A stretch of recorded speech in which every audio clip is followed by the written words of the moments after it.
На вашето внимание револвер реплика, произведена от италианската фирма Pieta, занимаваща се с производство на модерни копия на огнестрелни оръжия от 19 век, преднозарядни, чернобарутни.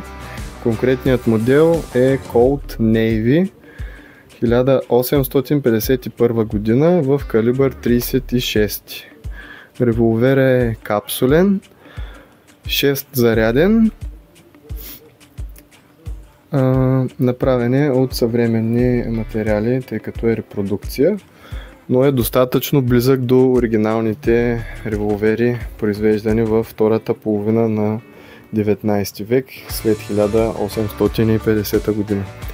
По барабана има изключително интересни маркировки. Те са били при оригиналните револвери гравюри, свързани с морска тематика, затова и револвера се нарича Navy, т.е. флотски модел.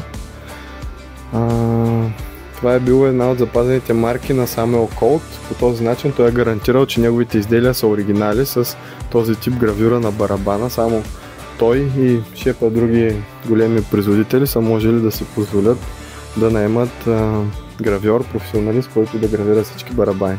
А конкретно тази репродукция естествено е лазерно гравирана, машинно изработена, така че с бронзова спускова скоба и бронзов гръб на дръжката е.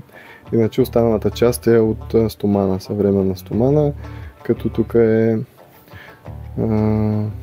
термично оцветена. Останалата част е с специална патина, Blue Finish, по-скоро Black Finish.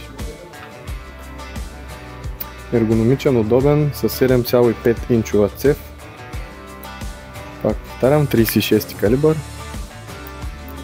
Стреля с уловни необлечени куршуми, конични или сферични топчета.